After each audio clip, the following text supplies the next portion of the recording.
ঘূর্ণিঝড় রেমালের তাণ্ডবে আমাদের অবস্থা তো খুবই খারাপ ছিল।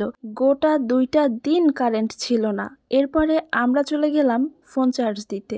আর এই যে দেখেন কারেন্টের লোকেরা বাইক নিয়ে ঘুরতেছে, বাট কি করতেছে জানি না। কারেন্ট কেন দিচ্ছে না তারা, এই নিয়ে তো আমরা সবাই গালাগালি করতে করতে গেলাম ফোন চার্জ দিতে। আর দেখেন এখানে একটা গাছ ভেঙে গেছে। এখন আমরা ফোন চার্জ দিতে যাচ্ছিলাম আমাদের এক কাজিনের বাসায়, শুনলাম সেখানে নাকি কারেন্ট আসছে।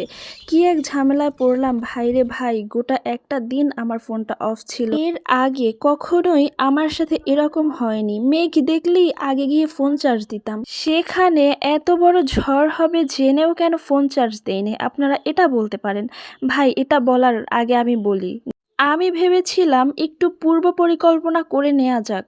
কারেন্ট না থাকলে ঝড়ের দিনে কি করব, কোথায় তো যাওয়াও যাবে না, তাই ইচ্ছা মতো নাটক ডাউনলোড করে রাখবো। আর সাথে লাস্ট দিন জানি না বেঁচে থাকবো কি না, অনেক রাত পর্যন্ত জেগে থাকবো, তাই ফোনে আর চার্জ দেইনি। ভেবেছি ফোনটা এখন কতক্ষণ দেখি, তারপরে ঘুমানোর সময় ফোন চার্জ দিব।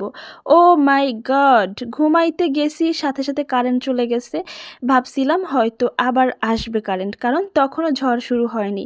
সেই যে গেল কারেন্ট, আর কখন আসছে জানেন? তারপর কারেন্ট এসেছিল ঘূর্ণিঝড় রেমাল হয়ে যাওয়ার ঠিক 2 দিন পরে, মানে 3 দিন কারেন্ট ছিল না আমাদের। তার মধ্যে একদিন তো আমি অনলাইনে আসতেই পারিনি, কারণ নেটওয়ার্ক ছিল না আমাদের সবারই। এরপরে যখন শুনলাম যে আমাদের কাজিনদের বাসায় কারেন্ট আসছে, তাড়াহুড়ো করে চলে আসছি। আর তাড়াহুড়া করে আসতে আসতেও বিকেল হয়ে গেছে, এটা কোনো কথা? ভাইরে ভাই, তাদের কারেন্ট আসছে সকালবেলা আর আমরা বিকালবেলায় চার্জ দিতে আসছি। তো এর আগে আমাদের বাড়ির অন্যান্য যে মানুষজন আছে তারা সবাই এসে তাদের ফোন সহ অন্যান্য যে সব জিনিসের চার্জ ছিল না সব কিছুই চার্জ দিছে।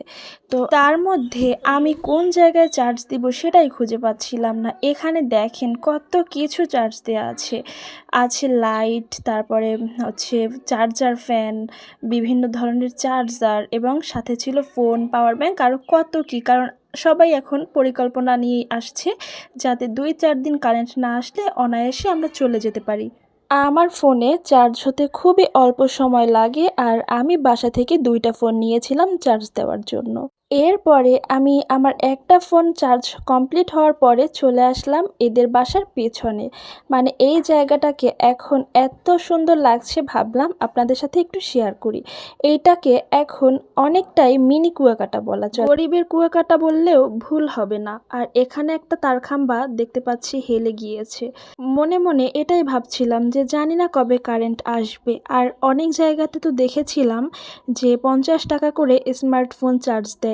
আমার দেখে অনেক বেশি হাসি পেয়েছিল, মানুষ বিপদে পড়ে একটু ফোন চার্জ দিবে তাতেও তারা টাকা নিচ্ছে। যাই হোক, সবার কথা বাদ দিয়ে আমরা এত কিছু চার্জ দিলাম, এতে কিন্তু আমাদের কোনো টাকা দিতে হয়নি, উল্টো অনেক বেশি আদর আপ্যায়ন পেয়েছিলাম।